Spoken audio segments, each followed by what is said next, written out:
Clip number 815۔ اس clip میں قرآن پاک کی سورہ طٰہٰ کی آیت نمبر 55 سے 58 تک کی تلاوت، ترجمہ اور تفسیر قرآن صراط الجنان آپ سماعت فرمائیں گے۔ بسم اللہ الرحمن الرحیم۔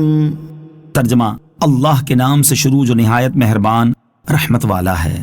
منہا خلقناکم وفیہا نعیدکم ومنہا نخرجکم تارۃ اخری۔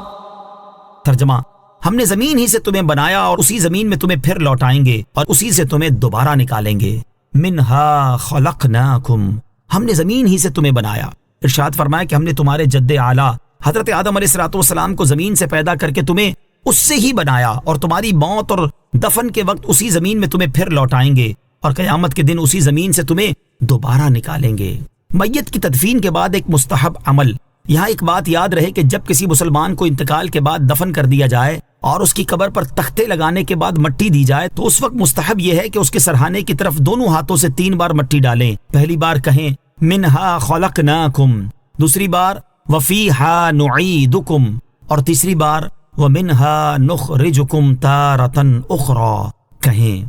وَلَقَدْ أَرَيْنَاهُ آيَاتِنَا كُلَّهَا فَكَذَّبَ وَأَبَى قَالَ أَجِئْتَنَا لِتُخْرِجَنَا مِنْ أَرْضِنَا بِسِحْرِكَ يَا مُوسَى فَلَنَأْتِيَنَّكَ بِسِحْرٍ مِثْلِهِ فَاجْعَلْ بَيْنَنَا وَبَيْنَكَ مَوْعِدًا لَا نُخْلِفُهُ نَحْنُ وَلَا أَنْتَ مَكَانًا سُوًى۔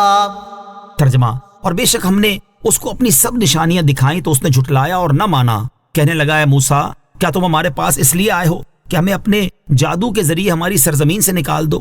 تو ضرور ہم بھی تمہارے آگے ویسا ہی جادو لائیں گے، تو ہمارے درمیان اور اپنے درمیان ایک وعدہ مقرر کر لو جس کی خلاف ورزی نہ ہم کریں اور نہ تم، ایسی جگہ جو برابر فاصلے پر ہو۔ وَلَقَدْ أَرَيْنَاهُ آيَاتِنَا كُلَّهَا، اور بے شک ہم نے اس کو اپنی سب نشانیاں دکھا دی۔ اس آیت اور اس کے بعد والی 2 آیات کا خلاصہ یہ ہے کہ اللہ تعالیٰ نے فرعون کو وہ تمام 9 نشانیاں دکھا دی جو اللہ تعالیٰ نے حضرت موسیٰ علیہ السلام کو عطا فرمائی تھی، تو اس نے انہیں جھٹلایا اور نہ مانا اور ان نشانیوں کو جادو بتایا اور حق قبول کرنے سے انکار کیا اور کہنے لگا، اے موسیٰ، کیا تم ہمارے پاس اس لیے آئے ہو کہ ہمیں اپنے جادو کے ذریعے ہماری سرزمین مصر سے نکال کر خود اس پر قبضہ کر لو اور بادشاہ بن جاؤ؟ تو ضرور ہم بھی تمہارے آگے ویسا ہی جادو لائیں گے، اور جادو میں ہمارا تمہارا مقابلہ ہوگا، تو ہمارے درمیان اور اپنے درمیان ایک مدت اور جگہ مقرر کر لو جس کی خلاف ورزی نہ ہم کریں اور نہ تم، اور وہ جگہ ہموار ہو اور اس میں دونوں فریقین کے درمیان برابر فاصلہ ہو تاکہ لوگ آسانی کے ساتھ مقابلہ دیکھ سکیں۔ فرعون حضرت موسیٰ علیہ السلام کے معجزات دیکھ کر سمجھ تو گیا تھا کہ آپ علیہ السلام حق پر ہیں اور جادوگر نہیں ہیں، کیونکہ اس کے ملک میں اس سے پہلے بھی کئی جادوگر موجود تھے جو خود اس کے ماتحت تھے اور کسی نے بھی کبھی ایسی بات نہ کی تھی، لیکن پھر بھی اس نے کوشش کی کہ کسی طرح حضرت موسیٰ علیہ السلام کو شکست ہو جائے اور اس کی سلطنت بچ جائے۔